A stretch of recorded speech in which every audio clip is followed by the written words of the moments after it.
Let this circle represent $1 million.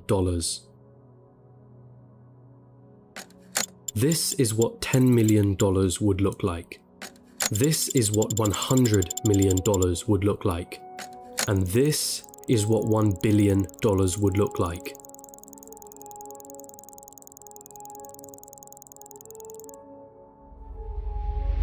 Jeff Bezos, the founder of Amazon, has a net worth of 117 times this number. And then there's you. You're probably working a job right now, one that you got from the degree that you studied for in university. You probably don't have much in savings, your living expenses seem ridiculously high, you feel as though you're not paid enough, you have credit card debt that needs taken care of. Maybe you're a student, studying for a degree that you hope can land you a job that you hope can bring in some good money. You probably don't have any savings, only a pesky student debt hanging above your head. Wealth? Getting rich? That all seems like a distant dream. How did they do it, you ask yourself? Seeing all those millionaires, billionaires, especially the ones who got there at such a young age, it baffles you, it makes you angry. They got lucky, they were born into wealth, they cheated their way to the top. That money doesn't make them happy. Money is evil anyway. I'm not smart enough, I'm just unlucky. Those dreams you had of buying that mansion, your favorite sports car, paying off your mortgage, traveling around the world, they'll forever remain that way. Just dreams, nothing more. Nothing less. You come to the harsh realization, it's a rigged game. It's been a rigged game from the start. And you're on the losing side of it.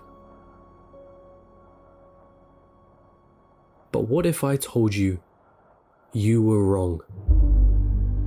What if there was a way of getting there? An actual equation to wealth, a science behind the way money works. What if you didn't have to abandon those dreams of paying off your parents' mortgage or traveling around the world? Would you call me a liar for saying so? I promise that I'm not. And by the end of this video, you'll understand. There's a side to the coin that you're not being shown. But I warn you, the road is tough. It's filled with struggle. It's filled with ups and downs. It will mean swallowing some difficult truths that the school system and society haven't told you yet. And let me be clear, there are many of you who will not make it to the end of this road. But for those of you that do, at the end of this road lies wealth beyond what you thought you could attain. At the end of that road lies the freedom of never having to worry about money again. So, are you with me?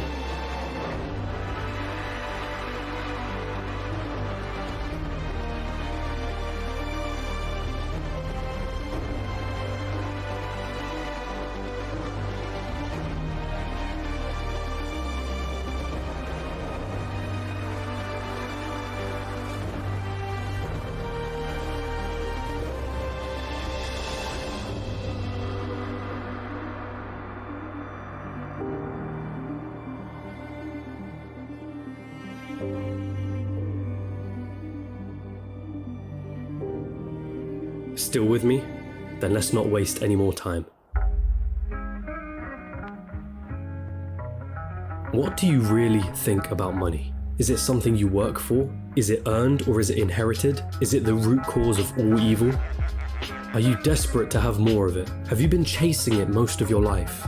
Truth is, most of what you think about money has been influenced by your upbringing and environment. If you were born into a family that didn't have much money growing up, then you're more inclined to believe that you too will not grow up to have much money. Or perhaps you went on the complete opposite end and decided to make as much money as you can so that you will never be in that position again. The fact that your school didn't teach you much about this subject doesn't help things. And because of this, most of you are going to have false beliefs about money that aren't going to help you on this journey. Now stick with me here, because we're going to have to change the way you've been seeing money your whole life. Hollywood has always had a habit of depicting the wealthy and rich as evil, backstabbing, entitled, or corrupt individuals. If you won't get me a squirrel, I'll get one myself. Question is, have you bought into that stereotype? A recent report released by WealthX showed that of the world's ultra-wealthy, those that had a net worth of 30 million or more, 68% of them were self-made. And it seems like every other study backs up this conclusion. Warren Buffett? Self-made billionaire. Howard Schultz? Born in poverty. Oprah Winfrey? Born in poverty. Jeff Bezos? Self-made billionaire. Elon Musk? Self-made billionaire. Sarah Blakely? Self-made billionaire.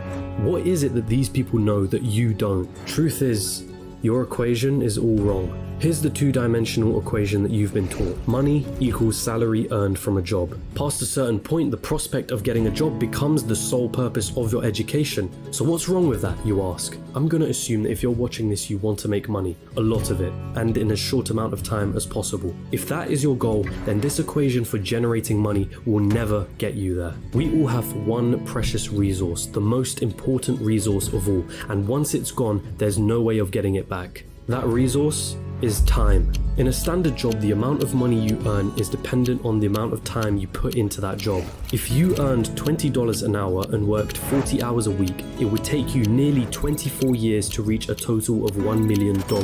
But that is without subtracting any taxes or any expenses that you will incur over 24 years. And let's not forget that inflation would make your $1 million less valuable. The reality is that on a salary of $20 an hour, you can only really be a millionaire at an old age by living frugally. And most of that precious resource known as time has slipped through your fingers. You traded all that time for money, and it wasn't even a substantial amount either.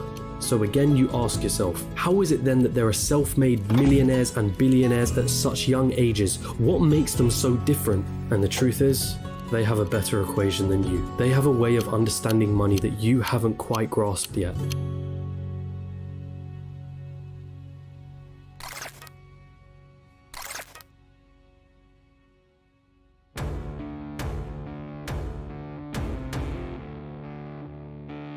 Pay very close attention now. Stop chasing money. In a capitalist society, the rules of the game are as follows. You are paid in proportion to the perceived value that you have. And the people that perceive your value, they are the market, the consumers of the economy. The market is you, your friends, your family, your neighbors, your country. People complain that football players are overpaid, but for players to be paid millions, there has to be a market for the football industry in the first place. People have to see the value in football in the first place for them to want to spend money on matches and merchandise. And if the market has a high demand for football, guess what happens to the players who are at the top of their game? They are paid generously for it. Is it about people like Elon Musk or Jeff Bezos that makes their perceived value so high? The first step to this equation of wealth is quite simple. If you want money, solve problems. If you take a second to digest this statement, you'll realize that just about all money runs from this basic premise. If it solves a problem, money will be thrown at it. If it's $1 million problem, then the solution will make you millions. If it's $1 billion problem, then the solution will make you billions. Think about all the problems that a site like Amazon solves. The hassle of going to a store, the hassle of having to wait weeks for a delivery, cheaper prices, and so on. Not to mention all the other companies that Amazon owns and the problems that those companies solve. Jeff Bezos helped solve $1 billion problem and was rewarded favorably for doing so. I see what you did. It isn't money that you should be looking for. You should be looking for problems, and more importantly, solutions to those problems. And once you've found that solution, make a business around it. Wait, so that's it? Just solve problems and money will appear? So I'm gonna have to create the next Amazon for me to be rich, or the next Facebook or Google? You've gotta be kidding me, right? I don't even know how to code. I don't even have the money to start something of that scale. Hold on.